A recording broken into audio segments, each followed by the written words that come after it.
اور میں یہ اپنے ساری 70 سال زندگی کے تجربے سے ایک چیز کہنا چاہتا ہوں کہ جو آج پاکستان میں ہو رہا ہے، جس شرمناک طریقے سے بڑے بڑے ڈاکوؤں کے کیسز معاف کیے جا رہے ہیں، میں آپ کو یقین دلاتا ہوں کہ میں نے اپنے 70 سال میں بنانا ریپبلکس کے اندر ایسی چیزیں نہیں دیکھی۔ بنانا ریپبلک کیا ہوتی ہے؟ بنانا ریپبلک وہ ہوتی ہے جدھر جنگل کا قانون ہوتا ہے، جدھر جس کی لاٹھی اس کی بھینس ہوتی ہے، جدھر طاقت کی حکمرانی ہوتی ہے، جدھر انصاف نہیں ہوتا، جدھر رول آف لا نہیں ہوتا۔ اور آج میں، کیونکہ میں اپنی قوم کی تربیت بھی کرنا چاہتا ہوں، میں اپنے نوجوانوں کی، کہ اس ملک کی 66% جو آبادی ہے وہ 28 سال کی عمر سے کم ہے، تو میں ان کو خاص طور پہ مخاطب ہوں کہ دیکھیں میرے نوجوانوں، کوئی مجھے دنیا میں آج ملک بتا دیں جس ملک کے اندر رول آف لا نہ ہو اور وہ خوشحال ہو، اور کوئی مجھے ایسا ملک بتا دے جدھر انصاف اور قانون کی حکمرانی ہو اور وہ غریب ہو۔ یہ آپ کو کہیں دنیا میں نہیں ملے گا۔ جن دنیا کے ممالک کے اندر طاقتور کے مجرموں کے لیے ایک قانون، جس طرح میرے نبی صلی اللہ علیہ وسلم نے کہا تھا کہ جب طاقتور چوری کرے تو اس کو پکڑو نہ، اس کو NRO دے دو، اور صرف کمزور غریب لوگوں کو، چوروں کو جیلوں میں ڈالو، وہ ملک تباہ ہو جاتے ہیں۔ ہم تباہی کے کنارے کے اوپر کھڑے ہیں۔ میں آج صرف یہی نہیں کہ ہماری معیشت بالکل تباہی کی طرف جا رہی ہے، اس معیشت تباہی کی طرف جا ہی اس لیے رہی ہے کہ ہمارے ملک کے اندر انصاف نہیں ہے۔ اور انصاف یعنی میں نے اپنی زندگی کے اندر اس طرح کا ظلم نہیں دیکھا جو آج ہو رہا ہے۔ چن چن کے اس ملک کے بڑے بڑے ڈاکو جو اس ملک میں بھاگے ہوئے تھے، مفرور تھے، کیونکہ ان کے اوپر کرپشن کیسز لگے ہوئے تھے، آج وہ سارے باری باری واپس آ رہے ہیں اور ان کے سارے کیسز ختم ہو رہے ہیں۔ ایک طرف جیل بھرے ہوئے بیچارے غریب لوگوں سے، چوروں سے، چھوٹی چھوٹی چوریوں پہ جو جیل میں، آج کل کی مہنگائی میں برے حالات، بے روزگاری، ایکسکیوز می، بے روزگاری، مہنگائی، چیزیں دن بدن مہنگی ہو رہی ہیں، کھانے پینے کی چیزیں، وہ بیچارے چوری کرتے ہیں، چھوٹی چوری کرتے ہیں تو وہ جیلوں میں چلے جاتے ہیں۔ اور وہ لوگ جنہوں نے دونوں ہاتھوں سے 30 سال سے اس ملک کو لوٹا ہے، یہ جو دو بڑے خاندان جنہوں نے، جن کی چوریوں کے اوپر کتابیں لکھی ہوئی ہیں، ایک ریمنڈ بیکر کی کتاب ہے دی وے آف دی ورلڈ، یہ زرداری اور شریف خاندان کے اوپر پورا چیپٹر لکھا ہوا ہے ان کی چوری کے اوپر، کہ ملک کا کرپشن ہوتی ہے ملک کا پیسہ چوری کرنے کا، ان کی کرپشن پہ ملک کا جو انہوں نے پیسہ چوری کیا وہ کتاب ان کی کتاب میں ہے۔ اور اگر یہ غلط انہوں نے لکھا تو جا کے ان کے اوپر سو کریں، جس طرح میں یہ جیو گروپ کو سو کر رہا ہوں، دبئی کے اندر بھی کر رہا ہوں، امریکہ میں بھی کر رہا ہوں، اور برطانیہ میں بھی کر رہا ہوں، کیونکہ وہاں کے قانون ایسے ہیں کہ آپ اگر کسی کے اوپر غلط چیز کریں، غلط بیانی کریں، وہاں تو وہ بڑے اسٹرکٹ قانون ہیں، تو کیوں نہیں ان کو سو کرتے؟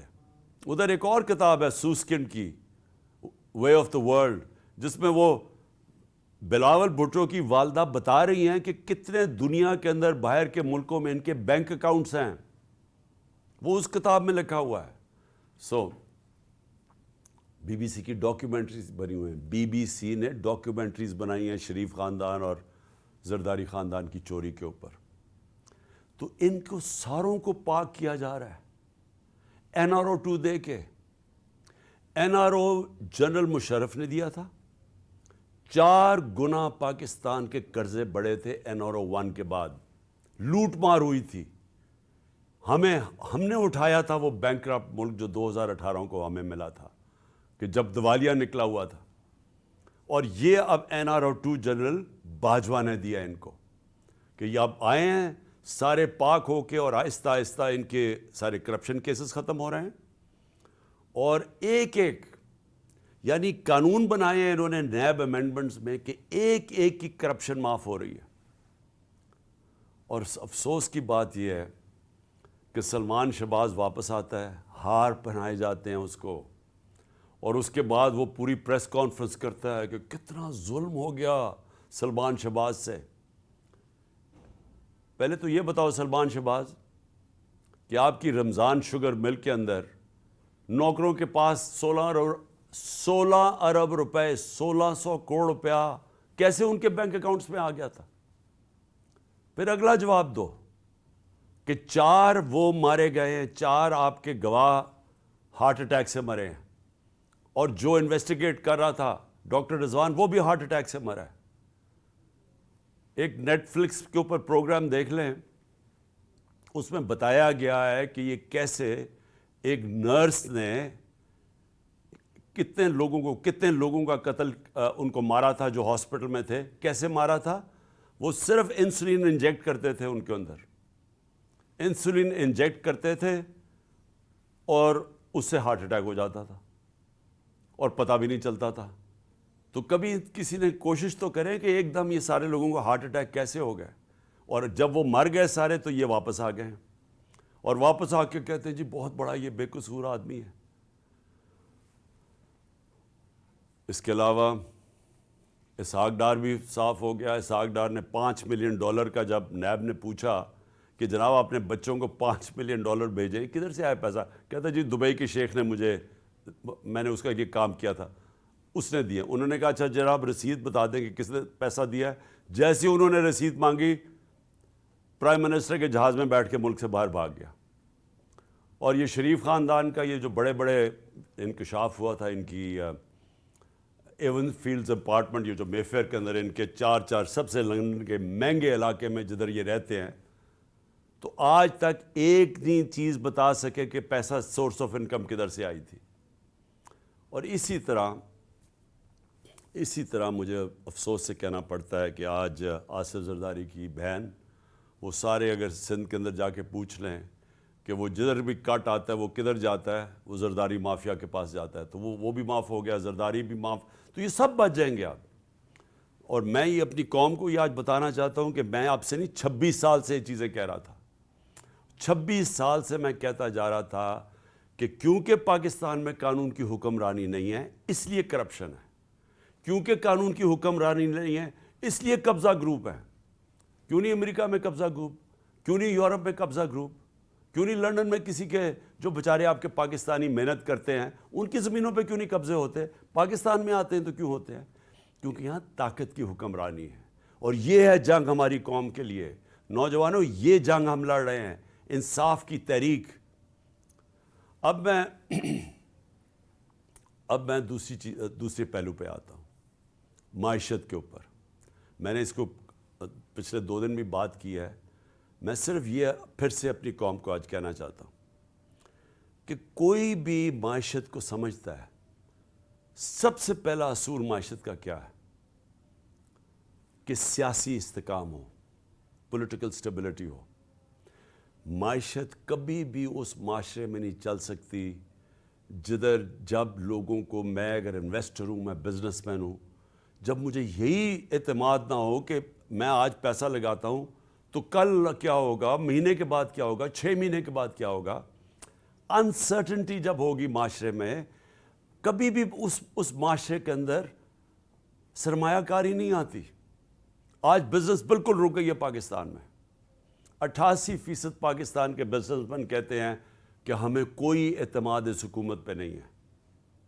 آج 100% تقریباً جو بیرون ملک جو انویسٹرز ہوتے ہیں، جو کدھر سے لیتے ہیں کہ ملک کے معیشت کے کیا حالات ہیں، کریڈٹ رسک، کہ آج ان کو یہ خوف ہے، تقریباً 100% پاکستان کی کریڈٹ رسک بڑھ چکی ہے کہ اگر پاکستان کو قرضہ دے گا تو وہ واپس نہ ہونے کی اس کی چانس 100% پہ پہنچ گئی ہے۔ جب ہم تھے اپریل کے اندر تو 5% تھی۔ تو یہ جب سے یہ آئے ہیں تو کسی کو نہ باہر نہ اندر اعتماد ہے پاکستان کی اکانومی پر، لہٰذا اکانومی سکڑتی جا رہی ہے، گروتھ ریٹ نیچے جا رہی ہے، 6% پہ ہم چھوڑ کے گئے تھے، آج 0 پہ پہنچ گئی ہے۔ اس کا مطلب بے روزگاری بڑھتی جا رہی ہے، اس کا مطلب کہ فیکٹریاں جو بند ہوتی جا رہی ہیں اور جو بے روزگار لوگ نکل رہے ہیں، ایک طرف مہنگائی ہے، دوسری طرف بے روزگاری ہے۔ کیسے لوگ تنخواہ دار لوگ کیسے گزارا کریں گے آج؟ اوپر سے کسان علیحدہ رو رہا ہے، بجلی کے بل آسمانوں پہ ہیں، ڈیزل کی قیمت جو ہم 150 روپے لیٹر چھوڑ کے گئے تھے، آج عالمی منڈی میں تیل نیچے آ چکا ہے۔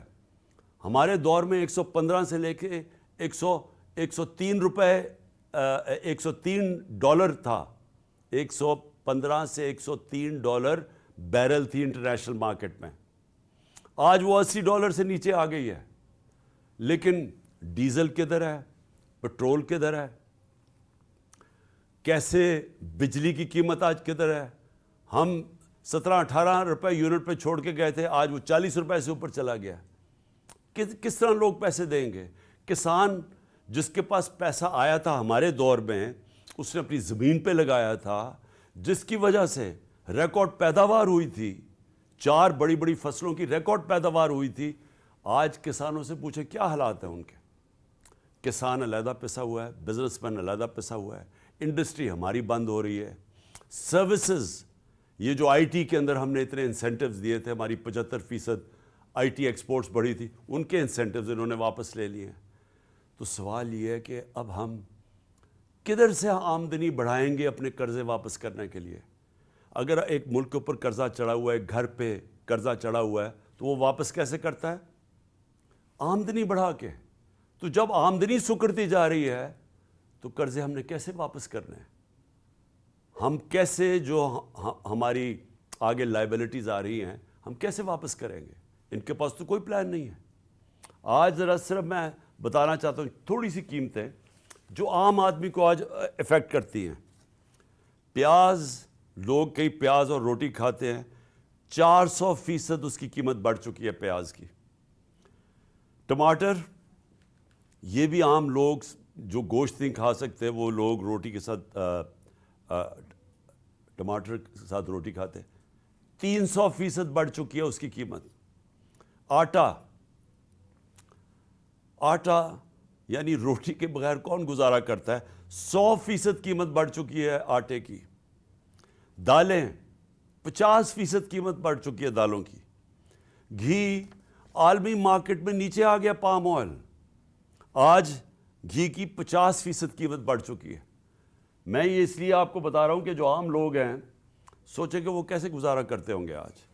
تو جب معیشت نیچے جا رہی ہے، میں پھر سے ریپیٹ کرتا ہوں، اور میں سارے پاکستان کے اداروں سے آج بات کر رہا ہوں، میں اس لیے پاکستان کے سارے اداروں سے بات کر رہا ہوں کہ یہ جو ہونے جا رہا ہے یہ آپ سب کو افیکٹ کرے گا۔ کوئی ادارہ جزیرہ نہیں ہے کہ ملک نیچے جا رہا ہو تو وہ جزیرہ بچ جائے گا، سارا ملک ہی نیچے جائے گا۔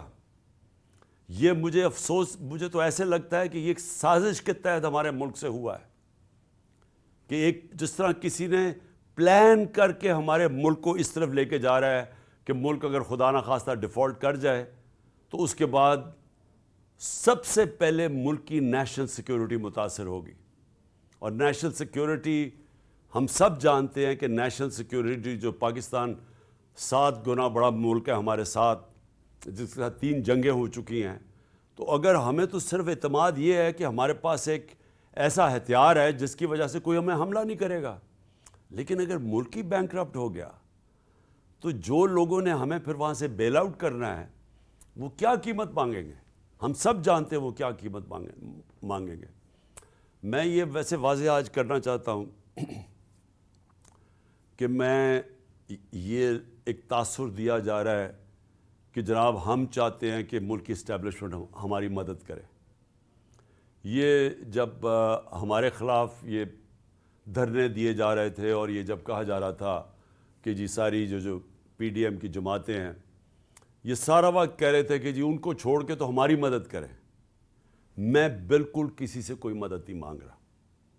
میں قطعی طور پہ یہ نہیں کہہ رہا کہ اسٹیبلشمنٹ ہماری مدد کرے. میں یہ چاہ رہا ہوں کہ اسٹیبلشمنٹ نیوٹرل ہو. میں اس لیے چاہ رہا ہوں اسٹیبلشمنٹ نیوٹرل ہو کہ اسٹیبلشمنٹ کا وقار اوپر جائے. جنرل باجوہ کے دور کے اندر فاصلہ عوام اور اسٹیبلشمنٹ کے بیچ میں فاصلے بڑھ گئے. یہ ہمارے ملک کا نقصان ہے. اس ملک کو ایک مضبوط فوج کے ادارے کی ضرورت ہے. میں ایک آزاد آدمی ہوں, ایک آزاد ملک میں رہنا چاہتا ہوں. میں کسی صورت یہ نہیں چاہتا کہ ہماری فوج کمزور ہو اور ہماری آزادی چلی جائے. اس لیے یہ پاکستان کے انٹرسٹ میں ہے کہ ہمارا فوج کا ادارہ مضبوط ہو. مضبوط وہ تب ہوگا جب وہ نیوٹرل ہو, وہ مداخلت نہ کرے. جو جنرل باجوہ کے دور کے اندر جس طرح کے بے دردی سے انہوں نے ہماری پولیٹکس کے اندر جس طرح انہوں نے کیا, میں آپ کو کہتا ہوں کہ میں نے اپنی زندگی میں جس طرح کی کھلی دشمنی ہمارے ساتھ کی گئی ان 7 مہینوں کے اندر میں نے کبھی یہ نہیں دیکھا. جس طرح جو ہماری حمایت کرتا تھا, میڈیا کرتا تھا, اس کے خلاف ایکشن, ہمارے لوگوں کے اوپر دھمکیاں علیحدہ, گمنام نمبر سے ٹیلی فون آ رہے ہیں اور دھمکیاں دیے جا رہے ہیں کہ عمران خان کو علیحدہ چھوڑو. میرے خلاف سٹیٹمنٹس لینے کی کوشش کی, لوگوں کو کہا کہ عمران خان کے خلاف سٹیٹمنٹ دو. یہ جو سارا توشہ خانہ کیس ہے, اس کے پیچھے کون تھا؟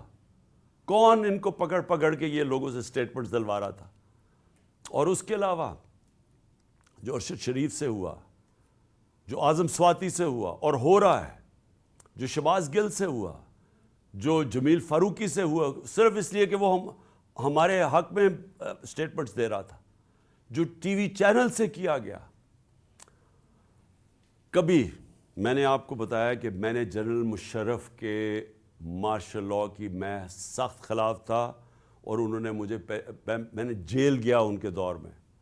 میں نے کبھی اس طرح کی سختی, اس طرح کی ہیومن رائٹس کی وائلیشن اس دور میں نہیں دیکھی تھی جو میں نے اس جنرل باجوہ کے اس دور میں دیکھی. اور مجھے افسوس سے کہنا پڑتا ہے کہ جس طرح کی انہوں نے ہمارے ساتھ سختیاں کیں, ایک وہ پارٹی جو کہ پاکستان کی فیڈرل پارٹی ہے, سب سے بڑی پارٹی ہے پاکستان کی اس وقت, میں یہ آگوں کہ پاکستان کی تاریخ میں سب سے بڑی فیڈرل پارٹی ہے. ذوالفقار علی بھٹو کی پیپلز پارٹی بھی اس طرح سارے پاکستان میں نہیں تھی جو آج تحریک انصاف ہے. ایک نیشنل لیول کی پارٹی ہے. ہمیں کمزور کرنے کی کوشش کی. اور تو چھوڑے جو کہ جس طرح انہوں نے اعظم سواتی سے کیا ہے, مجھے تو حیرت ہوتی ہے کہ کیسے کسی ایک سینیٹر, ایک وہ شہری جو باہر کمائی کر کے پاکستان اپنا پیسہ لے کے آتا ہے, کیسے اسے صرف ایک ٹویٹ کے اوپر, کیا ٹویٹ یہ اس نے کی کہ جنرل مشرف نے NRO2 دیا؟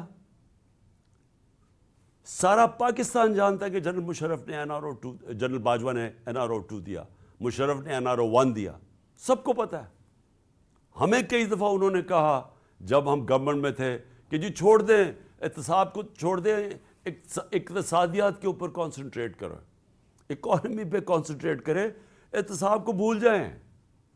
ہمیں فیٹف کے اندر انہوں نے ان کی طرف سے آئی ریکویسٹ کہ جناب فیٹف میں ان کو NRO2 دے دو, یہ اپوزیشن کو.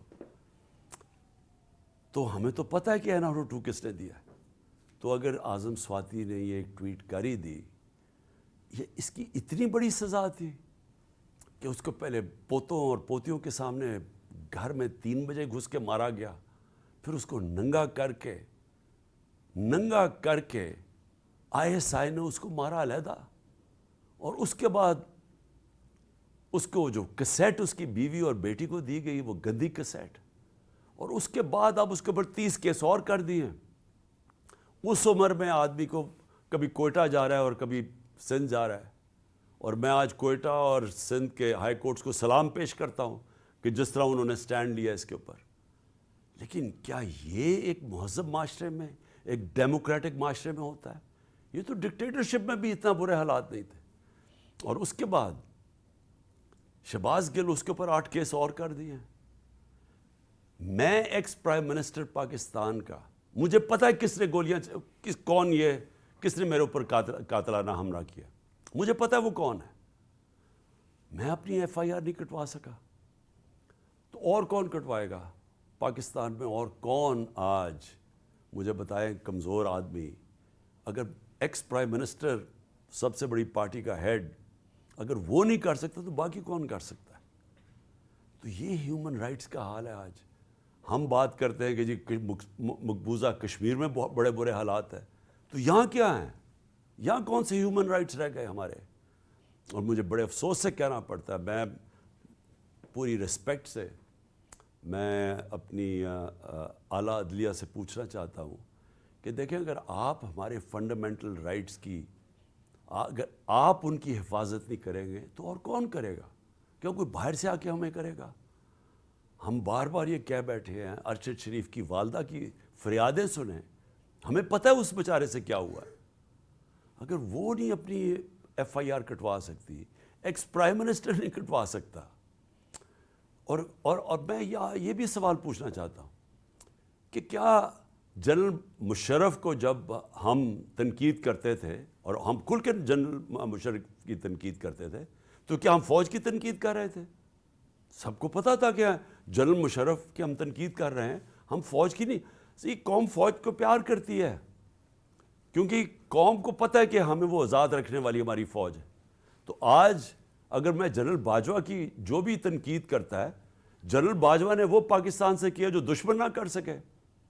7 مہینے کے اندر وہ اکانومی جو اپنی 17 سال کے بعد بہترین پرفارمنس دے رہی تھی، اس کو آج اس نے زمین پہ ڈال دیا ہے. آج پاکستان کے لوگوں کو یہ نہیں سمجھ آ رہی کہ اب پاکستان جائے گا کدھر. ہمیں تو یہی نہیں سمجھ آ رہی کہ اب اس میں سے نکالے گا کیسے کوئی. ہمیں تو یہی نہیں سمجھ آ رہی کہ یہ جو چور اوپر ہمارے اوپر مسلط کر دیے گئے ہیں، سوائے اپنی چوری بچانے کے لیے پتہ تو بتائیں کہ انہوں نے اس اکانومی کو ٹھیک کیسے کرنا ہے. اور اب یہ 30 سال دونوں اقتدار میں رہ چکے ہیں، کب انہوں نے اکانومی کو ٹھیک کیا تھا؟ یہ تو جب سے آئے ہیں پیسہ بنانے کے چکر میں ہیں، اور ان کے پیسے معاف ہو رہے ہیں اور ملک بھی نیچے چلا گیا ہے. کون ذمہ دار ہے اس کا؟ تو یہ ہمارا رائٹ ہے، یہ میرا جمہوری رائٹ ہے یہ کہنے کا. اور میں آپ کو پھر سے یہ کہہ دوں کہ میں یہ باتیں اس وجہ سے، یہ قاتلانہ حملہ میرے اوپر ہوا تھا میرا منہ بند کرنے کے لیے. یہ منہ نہیں بند ہونے لگا. یہ جب تک میں زندہ ہوں، میں اس ملک کے لیے کھڑا ہوں گا، اس ملک کی آواز بلند کروں گا. میں کسی صورت اپنی آواز بند نہیں کرنے لگا. اور میں یہ چاہتا ہوں کہ اگر کوئی ادارے کے اندر کالی بھیڑیں ہیں تو ادارہ اپنا وقار اونچا کرتا ہے جب ان کے اگینسٹ ایکشن لیتا ہے. یہ نہیں کہ جو بات کرتا ہے ان کے اوپر کارروائی شروع کر دے، جو کہ اعظم سواتی سے خاص طور پہ ہوا ہے. اور میں آخر میں الیکشن کمیشن کے اوپر بات کرنا چاہتا ہوں. میں پھر سے یہ کہتا ہوں کہ میں نے پاکستان میں جب سے بھی میں 26 سال سے الیکشن لڑ رہا ہوں، میں نے اپنی زندگی کے اندر کبھی اس طرح کا الیکشن کمشنر نہیں دیکھا. جو ایک تو یہ جو سکندر سلطان ہے، اور دوسرا جو کہ سندھ کا الیکشن کمیشن ہے. پہلے میں یہ واضح کر دوں کہ جو سندھ کا الیکشن کمشنر ہے، یہ سندھ گورنمنٹ کا ملازم ہے، یہ انڈیپینڈنٹ الیکشن کمشنر نہیں ہے. ہم سپریم جوڈیشل کاؤنسل کے پر کیس لے کے گئے ہوئے ہیں اس کا. اور مجھے افسوس ہوتا ہے کہ اتنی دیر سے ہمارا کیس پڑا ہوا ہے سپریم جوڈیشل کاؤنسل میں، کوئی سن ہی نہیں رہا کہ کیسے ہو سکتا ہے کہ سندھ گورنمنٹ کا ملازم غیر جانبدار ہو جو ان سے تنخواہ لے رہا ہے. اور جو اس نے کیا ہے چیف الیکشن کمشنر نے، سوائے اس کے کہ اس کا 1 پوائنٹ ایجنڈا ہے کہ عمران خان کو ڈسکوالیفائی کیسے کرنا ہے. توشہ خانہ کا کیس اس نے پکڑا ہوا ہے. جس وقت بھی یہ کیس عدالت میں جائے گا، اس کے ہاتھ سے نکلے گا، میں آج رائٹنگ میں اس قوم کو دیتا ہوں، ہر چیز اخلاقی طور پہ اور قانونی طور پہ اس میں جائز میں نے کیا. اور دوسرا فورن فنڈنگ کیس، جس وقت بھی اس کے اوپر تحقیقات ہوں گی، یہ واضح ہو جائے گا کہ تحریک انصاف واحد پارٹی ہے جس نے صحیح معنی میں پولیٹیکل فنڈ ریزنگ کی ہے۔ سپریم کورٹ نے بھی 2018 میں کہا ہوا ہے اس کو، الیکشن کمیشن کو، پھر سے ہائی کورٹ میں بھی کہا ہوا ہے کہ جو فنڈنگ کیس ہیں تینوں parties, Peoples Party, P M L N اور تحریک انصاف کی اکٹھی سنی جائیں۔ 4 سال ہو گئے ہیں، تحریک انصاف کو کٹہرے پہ کھڑا کیا ہوا ہے اور ان دو پارٹیز کے کیسز نہیں سنتا۔ کیسز اس لیے نہیں سنتا کہ جب یہ کیس آپ قوم کے سامنے آئیں گے تو آپ کو پتہ چلے گا کہ ان پارٹیز کا کوئی طریقہ ہی نہیں ہے فنڈ ریزنگ کا۔ یہ فنڈز کیسے اکٹھے کرتے ہیں؟ یہ بڑے بڑے نامور، اور میں وہ بزنس مین بھی جانتا ہوں جو بڑے بڑے جن کو یہ پہلے مل کے ان کے ساتھ ان کے بزنس پارٹنر ہی ہوتے ہیں، ان کو پیسہ بنا کے دیتے ہیں، پھر الیکشن آتا تو ان سے بڑے بڑے اربوں روپیہ لے لیتے ہیں۔ یہ ہے ان کی فنڈ ریزنگ۔ وہ پارٹی جس نے 40,000 لوگوں کا ووٹ ڈیٹا بینک ہے، ڈونر بینک ہے 40,000 لوگوں کا، وہ پارٹی کو اس نے کھڑا کیا ہوا ہے، کبھی کچھ کر رہا ہے، کبھی ایف آئی اے سے چیک کر رہا ہے، کبھی کوئی ہمارے ڈونرز کو تنگ کر رہا ہے، اس کے پیچھے پڑا ہوا یہ۔ ان سے نہیں پوچھتا کہ جناب آپ بتائیں آپ کی کیوں نہیں، اور میں نے سنا ہے کہ انشاءاللہ ان کا کیس لگنے لگا ہے، اور ہم انتظار کر رہے ہیں کہ ساری قوم کو پتہ چلے کہ یہ دونوں پارٹیز پیسہ کیسے اکٹھا کرتی ہیں۔ اور پھر توشہ خانہ، میں پھر چیلنج کرتا ہوں کہ جب بھی توشہ خانہ لگے گا، کوئی چیز عمران خان نے اللیگل نہیں کی، کوئی کسی قسم کا، نہ آج تک پہلے قانون توڑا ہے، نہ آج توڑے گا، نہ کبھی آگے بھی توڑے گا۔ لیکن جنہوں نے قانون توڑا ہے، جنہوں نے توشہ خانہ میں ڈاکہ مارا ہے، اس میں ہے نواز شریف اور آصف زرداری۔ کیوں ڈاکہ مارا ہے؟ کیونکہ گاڑی توشہ خانہ سے نکالنا غیر قانونی ہے۔ 3 مہنگی گاڑیاں آصف زرداری نے توشہ خانہ سے نکالی ہیں اور ایک نواز شریف نے نکالی۔ کیوں نہیں الیکشن کمیشن پوچھتا ان سے؟ نواز شریف تو چلے مفرور ہے، ابھی آئے گا، ڈرائی کلین ہو جائے گا پھر سے، تو اس سے پوچھے تو صحیح کہ تم نے گاڑی کیوں نہیں نکالی ہے، کیوں نہیں اس کے اوپر آگے کیس چلتا، کیوں نہیں زرداری تو ممبر آف پارلیمنٹ ہے، کیوں نہیں اس کا نیب کا کیس کھولتا کہ 3 گاڑیاں مہنگی گاڑیاں اس نے نکالی ہے توشہ خانہ سے۔ تو سب سے آسان کام ہے، میں جناب کسی کو اپنے دوست کو کہوں کہ مجھے گاڑی پریزنٹ کر دے، وہ مجھے پریزنٹ کرے، میں توشہ خانہ میں ڈال دوں، آدھی قیمت دے کے گاڑی خرید لوں۔ تو اسی لیے اجازت نہیں ہے اس کی۔ تو میں اس سے سوال پوچھتا ہوں کہ ان سے کیوں نہیں پوچھا آج تک؟ اور پھر کیا وجہ ہے کہ جو بھی کیس جاتا ہے ہمارا اس الیکشن کمیشن کے پاس ہمارے خلاف فیصلہ ہو جاتا ہے؟ 8 دفعہ ہم عدالت میں گئے اور عدالت میں انہوں نے اس کے فیصلے رد کیے۔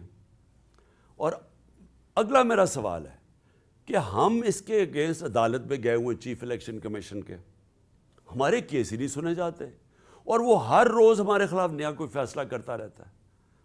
دیکھیں، پاکستان کے اندر اگر فری اینڈ فیئر الیکشن نہ کروائے گئے، میں آج آپ ساری قوم کو آگاہ کرنا چاہتا ہوں کہ اگر میں بڑا ہوں اس قوم کا تو میرا کام ہے اپنی قوم کو سمجھانا کہ اگر اس ملک میں فری اینڈ فیئر الیکشن نہ کروائے گئے، یا انتشار ہوگا، آگے ملک کے اندر حالات برے ہیں، آگے یہاں سیاسی استحکام نہیں ہے، آگے اس ملک کے اندر یہ چور جو اوپر بیٹھے ہوئے ہیں یہ پوری کوشش کر رہے ہیں کہ کسی نہ کسی طرح میچ تو ان سے کھیلا نہیں جاتا، کسی نہ کسی طرح ڈسکوالیفائی کریں، کیسز کریں، ایف آئی آر کریں۔ میرے اوپر 30 ایف آئی آر ہو چکی ہے اور مجھے کوئی فکر نہیں ہے، میں کوئی ملک سے باہر نہیں بھاگا یہ سارے چوروں کی طرح، یہ سارا شریف خاندان بھی باہر بھاگ جاتا ہے جب کیس ہو، میں یہیں بیٹھا ہوا ہوں اور یہی لڑا ہوں کیس۔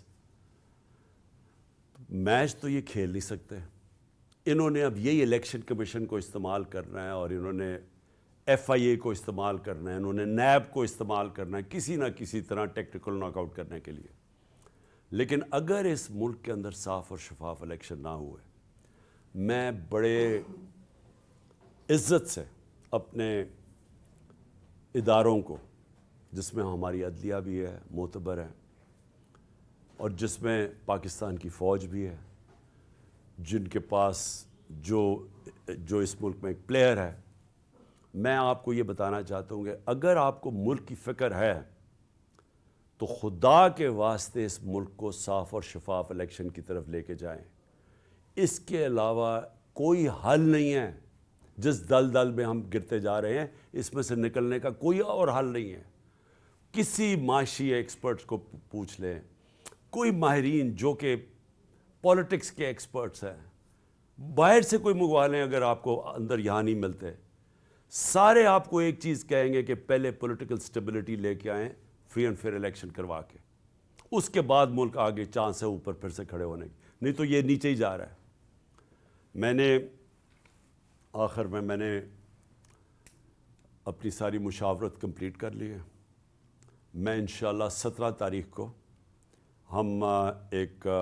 ہماری پارٹی کی گیدرنگ ہو رہی ہے بڑی لبرٹی چوک کے اوپر، اور انشاءاللہ لبرٹی چوک میں اپنے خطاب کے اوپر اپنی قوم کو ڈیٹ دوں گا جب ہم 2 اسمبلیز، ہماری جو پختونخوا کی اسمبلی اور ہماری جو پنجاب کی اسمبلی ہے، اس کو ہم ڈیزالو کریں گے، اس میں سے نکل کے ہم الیکشن اناؤنس کروائیں گے۔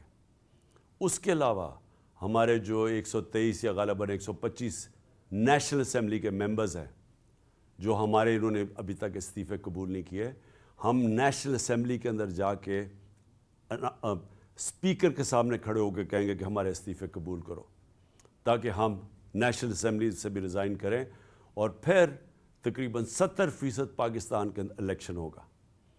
قانون آئین یہ کہتا ہے کہ جیسی اسمبلیز ڈیزالو ہوتی ہیں تو اس کے 90 دن کے بعد الیکشن ہوگا۔ تو یہ سمجھ لیں کہ انشاءاللہ 17 تاریخ کو میں ڈیٹ دوں گا، اور اس کے بعد ہمارے 70% پاکستان الیکشن میں چلا جائے گا، الیکشن موڈ میں۔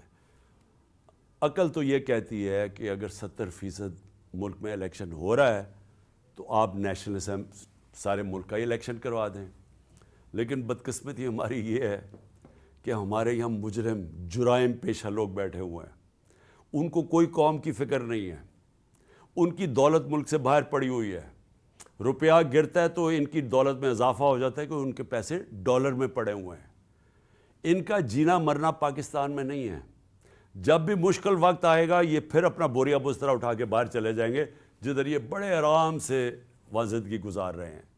ان کا صرف مقصد یہ ہے کہ ان کے کرپشن کیسز معاف ہوں، تاکہ ان کی سلیٹ جیسے جنرل مشرف نے صاف کی تھی، اب یہ جناب جنرل باجوہ کی بدولت ان کی سلیٹ صاف ہوگی، اور اس کے بعد پھر سے یہ امید لگا کے بیٹھے ہوئے ہیں کہ راؤنڈ 3 آئے گا ان کا ملک کو لوٹنے کے لیے۔ تو اس لیے ان کو کوئی انٹرسٹ نہیں ہے الیکشن کروانے کا، ان کو ڈر لگا ہوا ہے کہ الیکشن کروانا یہ ہار جائیں گے اور پھر سے ان کے کرپشن کیسز سامنے آ جائیں گے۔ اس لیے ان کا انٹرسٹ اور پاکستان کا انٹرسٹ مختلف ہے، اپوزنگ اینڈز کے اوپر ہے۔ قوم کا انٹرسٹ اس وقت یہ ہے کہ ملک میں فوری طور پہ الیکشنز کروائے جائیں، اور انشاءاللہ 17 تاریخ کو لبرٹی چوک جدھر ہماری گیدرنگ ہوگی، میں انشاءاللہ آپ کو وہ ڈیٹ دوں گا جس دن ہم اپنی 2 اسمبلیوں سے نکل جائیں گے۔